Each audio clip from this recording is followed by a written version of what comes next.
My favourite science fiction movie is 2001: A Space Odyssey. There were science fiction films before, there've been science fiction films after, but that kind of set in place a load of ideas, a load of ways of doing things that have been imitated sort of pretty much by everything since. This is a science fiction film with some science in it. The way it's shot, the way you don't hear things when things are going on in space. It's very effective, it's very kind of accurate, it's very scientific, but not in a boring way, just in a way that makes, treats the viewer with some intelligence. The biggest and best science fiction film of all time has to be Star Wars, the original film, A New Hope.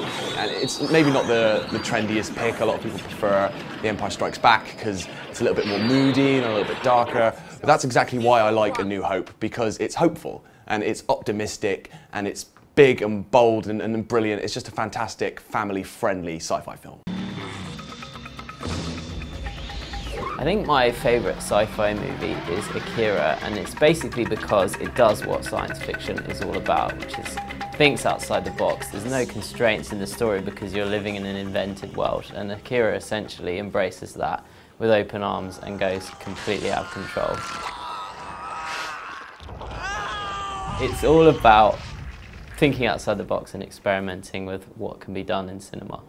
My favourite sci-fi movie is Gattaca, which is a little bit underrated. It's basically set in a future where genetic engineering has really advanced and it's almost the norm. So people have children that are perfect and have no genetic flaws. And so there's this whole class system which has evolved around this. And it's just a really interesting, quite plausible future. Danny Boyle's Sunshine is the science fiction movie I want to kind of make the case for. It's almost an atheist science fiction movie because the sun acts as the creator and then we as humans have to go and restart it. And I kind of love how Danny Boyle almost synthesises the genre and pulls it all together and puts it into this kind of really interesting movie. A lot of people say it falls apart towards the end. I would say those people are wrong, because I think it's the only natural place it can go with kind of a fundamentalist character coming in and kind of trying to sabotage the mission and shit. My favourite sci-fi movie is E.T., which, even though it's all about an alien and there's a huge spaceship in it, I think you don't really think of it as a sci-fi movie. It's more a coming-of-age movie, really. Like all great films, there are moments that really make you laugh, moments that really make you sort of chew your nails and hide behind the sofa, and then, of course, there's the moments that really make you cry as well, when you think E.T. has kicked the bucket and Elliot's not well as well, and yeah, it's a wonderful film. Blade Runner, I think, is not just the best science fiction film, it's actually one of the best films ever. I think the thing that makes it so special is the performance of Rutger Hauer as Roy Batty. It's just such an amazing performance, and the character's so unique because he's a man, but he's also a child, and he's learning life, he's learning the world.